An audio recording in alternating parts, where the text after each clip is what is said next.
There's another piece of the puzzle, and that has to do with how you identify yourself. Be careful when you say statements, I am, because you will fight really hard to stay aligned with who you believe you are.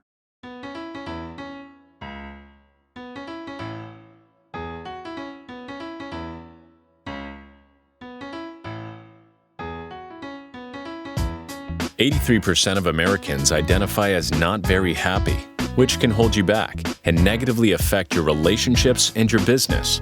On this podcast, we discuss the proven steps to happiness so you can restore balance and rekindle your joy.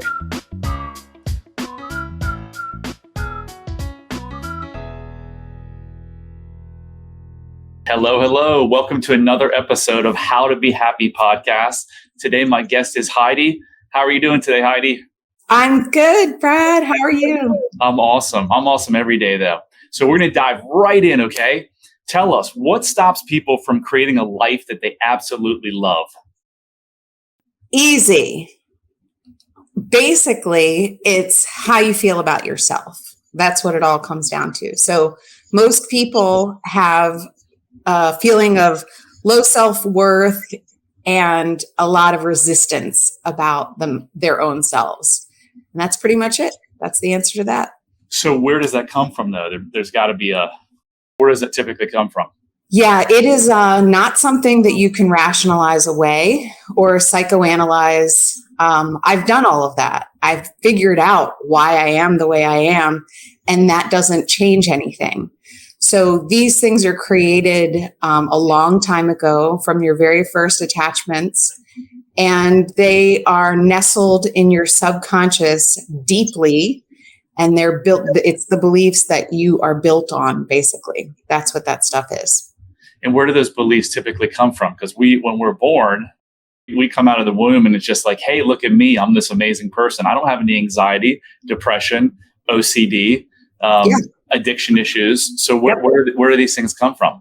So I'm not someone who just blames people for how I turned out. You know, I have done a lot of work on forgiveness and empathy and all that stuff. So, and I think there's so many levels of mistreatment, right? So, and I don't classify, your trauma is worse than my trauma or stuff like that.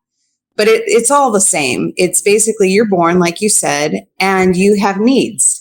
You are 100% dependent, and your caregivers meet your needs as the best that they can. And a lot of times those needs aren't met. And the biggest ones are the need for love and attention. I was fed, I was clothed, I was housed, but that is the one that in when those needs aren't met as a child, you do whatever it takes to get those needs met.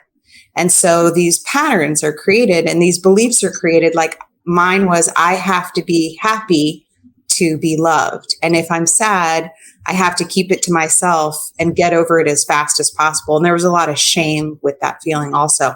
So fast forward into relationships, in your 40s and 50s.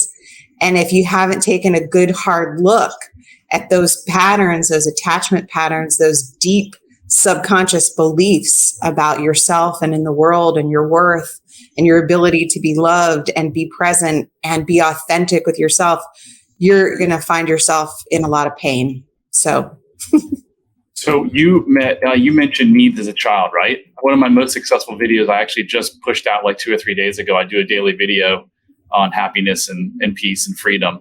And it was basically quoting Gabor Mate, who's one of my mentors. He's been a physician. He specializes in addiction and trauma. He's amazing, right? So if you have issues with trauma, which most of us do, and we'll get into what trauma really means in a second here, or you have issues with addiction, he's amazing. So basically, I just quoted him saying that pretty much every problem in your life can be traced back to unmet childhood needs. And I mean, everything from relationship problems to obesity to the divorce rate that we have, which is the first divorce rate's 50%. The third marriage divorce rate's like 72%. I mean, I could go on and on and on. Why you're irritated, why you have a bad relationship with your spouse or partner. It all goes back to unmet childhood needs, right? Right. And some of the comments were, well, doesn't everyone have unmet childhood needs? And I think the answer is pretty much, yeah. Pretty much everyone has unmet childhood needs. It's just to what degree people do the work, to what degree do people have awareness that affects them, right? I mean, some people have unmet childhood needs and they lead an okay life, and others become, addicted to heroin or something. Yep, that's exactly right. Yeah, what you said, it's just having an awareness about it first. That's the first thing. And I didn't start figuring this stuff out until I was in my 40s. I just couldn't understand. Like, I consciously knew what I was doing to sabotage my relationships. I knew it. I just couldn't stop. And then there comes the compounded thing of then you beat yourself up because you're like, I should be doing better. I know better. Why do I keep doing the same stuff over and over? And it really is a process of digging to the root of it. You and I have talked about that a lot, and we agree on that wholeheartedly. You've got to figure out, like, what is that belief subconsciously? And one just hit me the other day. I was like, I'm 50 years old and I have these same patterns. Like, what am I doing? Why am I doing this? And I had this belief that love was, I had to take what I could get, like it's not always there. And in that conversation with you, you said, really you just have to figure out that you don't need it from other people, that you have it in yourself. And of course, as kids, we don't know that. It's a matter of survival, getting that need met for love when we're little. So you can tell me if this is correct or not. So you unconsciously from your past felt to some degree that you weren't lovable or you were unworthy and that you needed to grab love when it came along. Is that accurate? And so tell me, what did that mean in your life? Oh, God, pain. It meant a lot of pain. That's what it meant.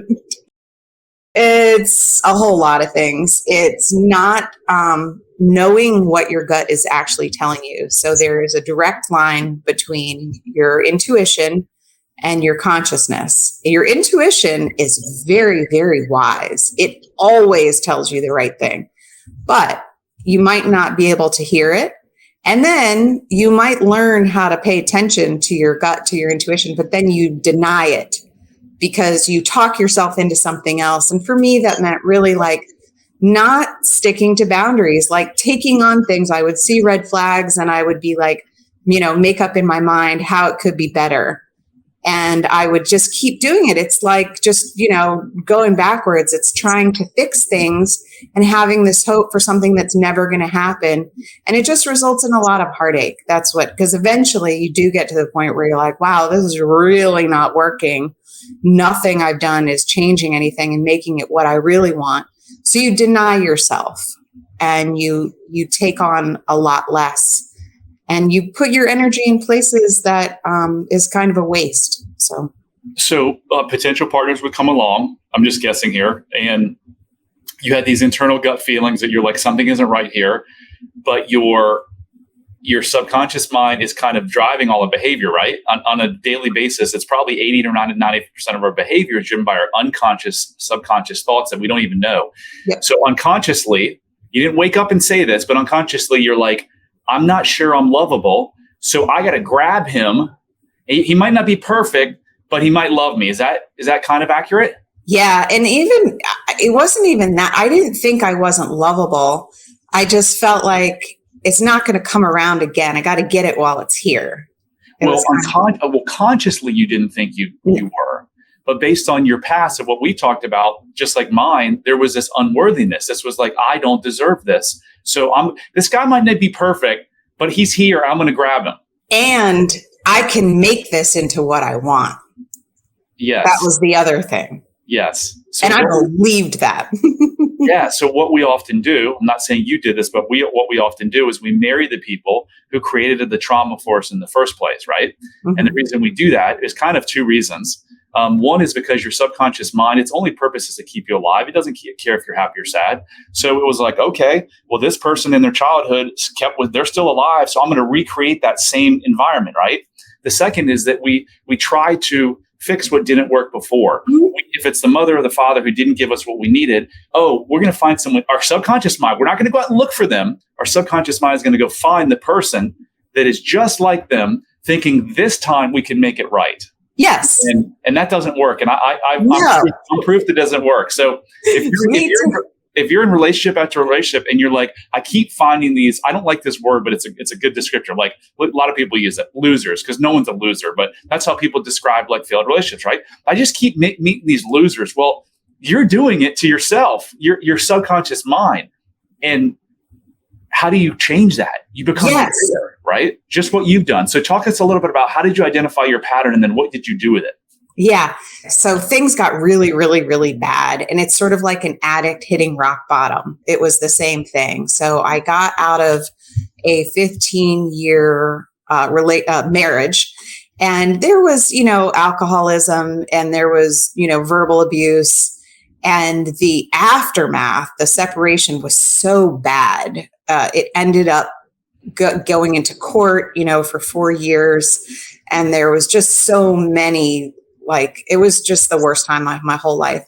And I went to the doctor just for a normal checkup and they were like, you have PTSD.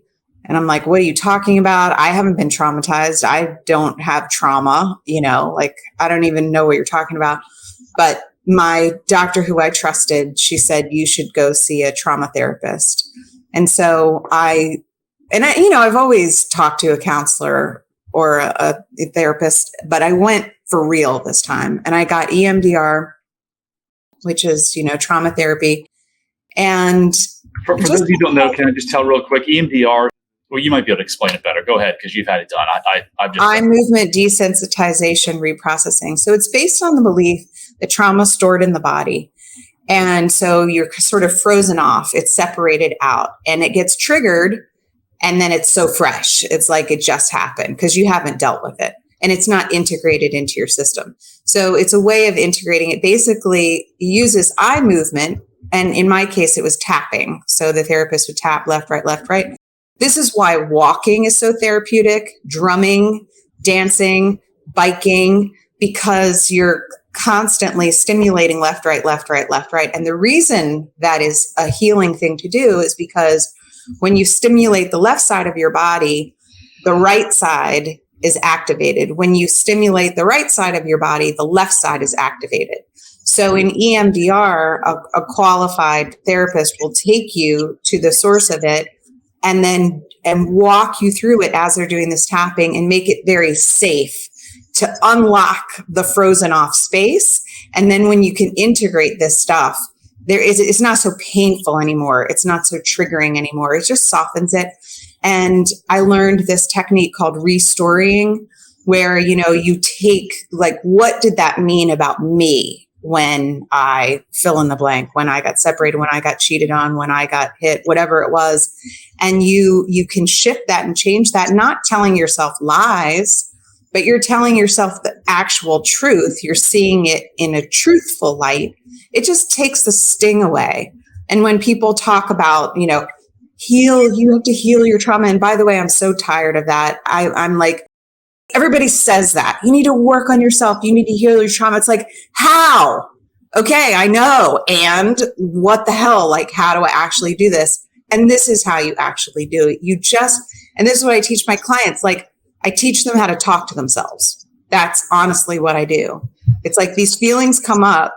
They're automatic. What do you do with them? Well, I'm going to sit with this stuff that's so painful. I'd rather go run away. I'd rather deny it. I'd rather go do drugs. I'd rather go shopping. I'd rather have sex, rather than deal with this stuff. Well, yeah, deal with this stuff. Sit and deal with it. Let's talk about it. Teach how to nurture yourself, how to feel at home with all of the things that come up inside you. So I don't even remember what your original question was. That was all great. There's so much great stuff here. So the truth shall set you free, right? That's on the screen right now. Most humans' problems are self-inflicted, right?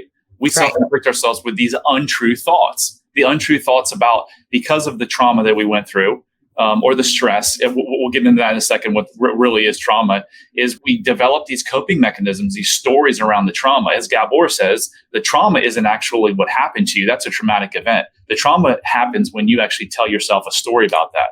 So it sounds like we're both on the same page. The way that you get healthy, that you get free is, and break yourself out of this prison, this invisible prison, is to go back to your child, go back to the source of the pain and retell that story, right? Mm-hmm. And also learn how to comfort yourself. They call it self-soothing and all, or, healing the inner child and all that stuff. And I don't like any of those. The bottom line is, when these painful feelings come up, when you're thinking about things in your past, learn how to make yourself feel better. Because we also do this other thing where we compound the bad feeling. We have the bad feeling and then we beat ourselves up for having the bad feeling. And there's a lot of shame attached to it. So it's a whole pile of pain. It's not even about the original pain. It's the stuff that we add on, and we don't know how to comfort ourselves. It's like people this vicious cycle. Mm-hmm. Yeah. So that's really the bottom line, is like, how do I work through this myself? How do I feel okay with my soul? So you mentioned, that's great. So you mentioned earlier not following your gut. And that is one of the things that is a huge byproduct of stress or childhood stress or trauma, right? So that's essentially what causes pain, is getting disconnected from yourself. And who is yourself? Yourself is that baby that I talked about that came out of the womb, this happy, energetic, non-judgmental, no anxiety, no addictions, no depression. That's your true self. And what trauma does is it takes you away from that, because you've got two primary needs as a young child. You need the attachment, attached to your parent, or you're going to die in a matter of days. And you need the authenticity, which is like feeling yourself, being yourself. And as soon as your parents can't, most people can't deal with emotions, then you shut off your emotions because you're like, I need to keep alive. So really, the gut thing is so huge. You have got to, if you want to just make one change from this podcast today, your gut is so intuitive and so, like you said, it's never wrong. Just follow your gut all the time. If something feels wrong, act on it. That sounds really easy, Brad. But it's not. Yeah, the solution is very simple, actually. There's so many reasons why we don't do that. And it does come down to that survival thing. It's like, it's too scary. So what I do with clients is we figure out, like, what is the thing, right? What is the resistance? What are you holding on to? And then once it's conscious, once you figured it out, it's like, okay, now you know this. Why don't you just let it go? Why don't you just listen to your gut? Why don't you just be your authentic self? Well, it's scary because it traces back to that survival thing. So then it's a matter of, what am I so afraid of that I'm holding on to this thing that is not true and not good for me? And then what would it take to let this thing go? So, and I feel like there's a lot of coaching out there and counseling that bypasses that part. It's like, okay, let's figure out what the thing is, okay, great. Okay, now you figured it out. Let it go. Let's move on. It's not, you've got to work through it. Like, there's a lot of reasons why people protect themselves with their dysfunctions and their coping skills. It's safer to be stuck. And it's scary. The real people say, oh, I just want to be free. I just want to be happy. No, you don't. Like, that is frightening to you. Yeah. Yeah, you must move through the pain to get to the freedom, right? That's the banner right now that's up. There's a great saying, pain moves through families until someone's ready to feel it. So we're stuck in this multi-generational curse, right? We use the word blame at the beginning. This is nothing. I don't ever blame anyone, right? The stuff that my parents did, their parents, it's just, no one wakes up and says, hey, I'm going to mess up my child. Oh yeah. They try not to. It's all intentional, but you can, this is a new year, right? If you're in a bad situation, you can continue in that bad situation, or you can look up and say, you know what? I'm finally ready to deal with it. And it doesn't have to be months and years of treatment, right? It can be in a matter of, like I've seen, and I know you've seen, in a matter of hours, like this radical transformation in people by going back to the pain, talking about it, figuring out what stories you told yourself, and then reversing those stories. Like, tell yourself a better lie, as Marissa Peer's book says. Tell yourself a better lie. Yeah, well, it's actually the truth. This is what I've discovered, is that you are telling yourself lies, but you've gotten so used to them, they feel comfortable. They're familiar. My little prison and my little, sitting in my dirty diaper, I'm used to it. So this is where I'm going to go, because it's safe. And like you keep saying, safe, alive is not necessarily happy or quality of life, right? Yeah. So you go there and it's not so terrible. Like pain doesn't kill us. No. We're built to be, resilient. We can do this. We can do this work. And once we're not so afraid of feeling that feeling, it's like, okay, I'm going to just go through the storm. I'm going to handle this stuff. I'm going to let it all in. I'm going to feel it. I'm going to be kind to myself. I'm going to be nurturing with it. I'm going to ask myself some questions. I'm going to be honest with myself. And then you come up with the truth, which is the best part, Yeah, absolutely. And you mentioned earlier PTSD. You went to your normal primary care physician and they looked at you and talked to you and diagnosed you with PTSD? Yeah, it was I guess she was in the same clinic as my PCP. She was actually, it was my gynecological exam. Okay. It was her. It was that one, but she's part of the whole, they all the doctors work together, but it was her who said it. So I went to her for my physical annual, and they always ask, because they're kind of a holistic based practice, but okay. She said, how are you in life, emotionally? And what I said, not good. I can't eat. I can't sleep. I'm scared all the time. I had things, I was being threatened for blackmail. I was being followed. Like it wasn't in my imagination, everything I did and said was held up against me in a court of law. Like it was really, and she said, I think you have post-traumatic stress disorder. And I think you need trauma therapy. And I'm like, yeah, if she hadn't said that to me, I would have not done EMDR. So, I don't know if you know this, but how unusual that is. I guess it's part of the holistic process practice. Now it makes a little bit more sense, but most doctors aren't trained in this stuff. And Gabor Mate, again, one of my mentors, has this, just came out with a 600-page book called The Myth of Normal. And the whole book is about how these unmet childhood needs and these emotional problems create all of the sickness in our lives, from cancer to MS to eczema to irritable bowel syndrome. It goes on and on and on. And I find when I say this, I get a lot of pushback, but it's science, right? MD Anderson Cancer Research, they're one of the top cancer research in the world. They're University of Texas in Austin. It says it right on their website, like stress fuels cancer. So most doctors, you go in to get diagnosed with something. This is what Western medicine does. They diagnose you, they label you, and they give you drugs. That's pretty much what Western medicine is. And drugs don't typically solve the problem. They can, but for a lot of the stuff that we're talking about, they're really just a Band-Aid. I think in Tony Robbins' book, he talks about how Paxil has 50% success rate, which is exactly like a placebo. It's just getting your mind to believe that you can change is better than the drug. So you were really fortunate. And it's a shame that more doctors, and they're not trained in this. It's not like they're doing this on purpose. Most doctors aren't trained in this. How many doctors have you gone to other than this doctor in your life where you walked in and they're like, how are you mentally? What are your feelings? What was your childhood like? Never, right? Yeah, no. Yeah, I not at all. Do you know about Joe Dispenza? I do. Yeah. So he had a broken back, was never going to walk again. And he decided, well, I'm laying here in this bed forever. I'm going to just start doing this visualization stuff and getting my back to heal. And he did it. And he walks and, so I know. And also, so my background is in fitness.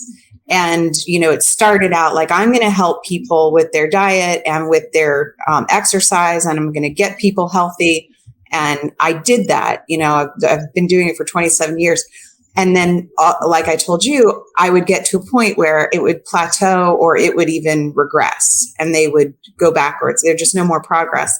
And I finally realized, like, it's not enough to just, start exercising and eating healthy. Like, if you don't clean out that stuff emotionally, it's going to show up in the body. And like we've talked about, the whole weight loss thing, it is so much deeper than just diet and exercise. It is so much deeper. I think that's why 98% of the diet industry just, failure. And how many of you have gained weight and lost weight over and over again? The ACE study, adverse childhood experiences, you can go Google it, you can take it. It's on a scale of 1 to 10. And it tells you just how much childhood trauma you had. And they have incredible statistics about the higher your score, the more drug addiction, the more depression, the more cancer, the more heart attacks. So it's science. It's not just me saying this. Yeah. And if I'd have heard this 3 years ago, I'd have been like, this is crazy. This is nonsense. There's no way that stress can create all that. But it does. So why was the ACE study, and you should go Google it, ACE study, and score yourself. Why was the ACE study started? It was a doctor, a weight loss doctor in California that had all of these people, women who were losing weight, and then 50% of them were dropping out. And he created the study for that. And the reason is because it's not a physical, it's a mental thing, right? A lot of these ladies, if I remember correctly, they would lose weight and they had been sexually molested as a child, and their heaviness kept them, they thought, kept them safe and kept the predators away. Or in a lot of instances, kids that are abused are little, and they're what they say is, I wish I were bigger. I wish I could protect my mom from my dad if I were only bigger. And guess what? Your body gives you exactly what your mind says. So the pictures and the things and the words that you put in your head, you're going to get from your body. So if you tell yourself you want to get bigger as a child, it's buried in your subconscious mind. So yeah, think about all the billions of dollars that are spent on diet and gym memberships and weight loss drugs, everything. And most of it doesn't work. So yeah, that's why you have success, I'm assuming, with your clients now. Right. And also, not only is it a protection thing, like I need to keep myself safe because of whatever, I'm going to get to this point so I can keep myself safe. There's another piece of the puzzle, and that has to do with how you identify yourself. So for instance, the client that we talked about was someone who, when she was struggling with her weight and always has her whole life, her parents called her chunky. That was how everybody thought of her. I'm a chunky kid. I'm a chunky person. I am chunky. Be careful when you say statements, I am, because you will fight really hard to stay aligned with who you believe you are. So the idea of changing your identity, which for these people, they're chunky, you want to lose weight, you're going to lose yourself. It's like death. It's like the fear of not being who you are is like the fear of losing your life. That's how strong of a bond that is. So that's another reason why people have a lot of trouble changing their physical bodies, because a lot of their identity is wrapped up in that. Yeah. So stop telling, again, it's the words and pictures we put in our head, right? So I train my clients when they have any negative emotion, actually welcome it, because it's your body's alarm system saying something isn't right. So when you feel that negative emotion, you pause, you identify the emotion, and you identify the emotion by saying, I'm feeling angry, I'm feeling sad, not I am. Because as you said, when you identify with I am sad or I am depressed or I am angry, that's a lasting thing. When you say I'm feeling, feelings come and go. So you feel it, you identify it, you give yourself compassion for it. Instead of beating yourself, you give yourself compassion no matter what it is. And then you figure out, where did it come from? And the next step would be is, if you have a partner who wants to do the work with you, have a conversation with him or her about, hey, what you just said invoked this feeling in me. Can we talk about it? And I actually created a tracker to do this. And at the top, it explains all that in great detail. There's actually neuroscience around it. If you go to bradchandler.com/tracker, you can download it for free. But there's neuroscience around the fact that we spend so much of our time in a triggered state. And we spend time in a triggered state because, again, that's trauma taking us out of the present. And when we're in a triggered state, we cannot focus. We cannot have creativity. So all of the work that we're talking about, it doesn't just help one area of your life. It literally helps everything, right? I really like that process that you just described that's on the tracker, because one of the other things that bothers me about all the self-help stuff that's out there, it's like, and this is in a lot of the groups I'm in, they're like, you need to work on yourself before you can have healthy relationships. You have to work on yourself. You have to work on yourself. You have to be okay with yourself.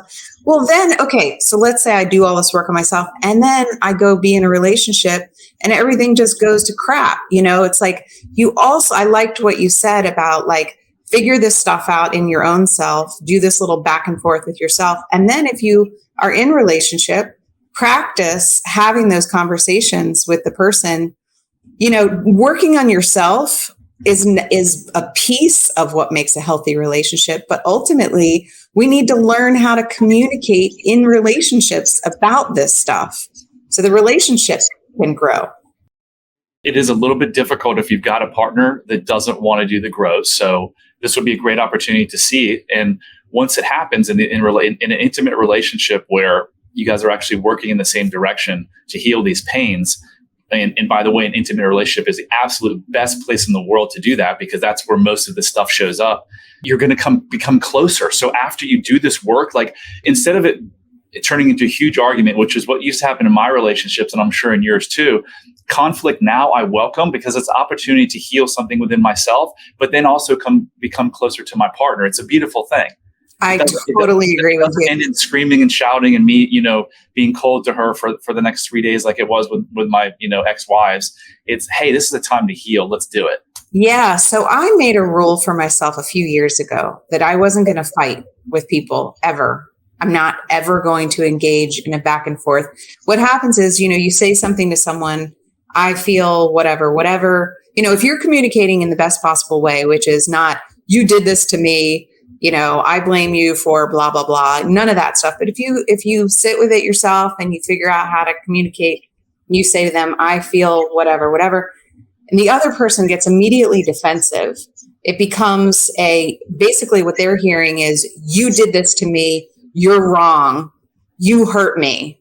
And so all they can do in response is get defensive, deny your feelings, and attack back. And then here you are. I mean, it's just going to go nowhere. So learning how to be receptive when your person says, I'm feeling this or that, to just let that sit there, like legit, not to take it as an attack on you. You don't have to be right. And it's okay, because guess what? People don't mean to hurt other people all the time. I mean, sometimes people do, but I think most of the time it's just chemistry. I am how I am. This person is how this person, there's some collateral pain that happens sometimes. It's nobody's fault. Right. This stuff just happens. We can avoid it. We can try to avoid it as best we can, but we're going to hurt the people that we love, even in our absolute best intentions. But what if you could sit down and have a conversation? I'm feeling this pain. I hear you. That makes sense. I see it how you saw it. Let's work through it. Cool. The end. So Heidi, how does someone get in contact with you? So my website is heideshaner.com, and my email is heideshaner@gmail.com. So awesome. So another awesome show. Hopefully you liked it. If you did like it, please subscribe, share, like us, whatever the newest thing is, and you'll get more of these episodes. And if you need to reach me, I'm at bradchandler.com. And if you want to see all of my daily posts, because I put out a video, all of my social media can be found at bradchandler.com/contact. And remember, love heals all. Thank you. Hit subscribe if you don't want to miss out on more life-changing content. And if you're struggling, you don't have to. Go to bradchandler.com/contact. There, you can join the Facebook community of like-minded entrepreneurs, and you'll see a button to schedule your freedom and happiness call. See you on the next episode.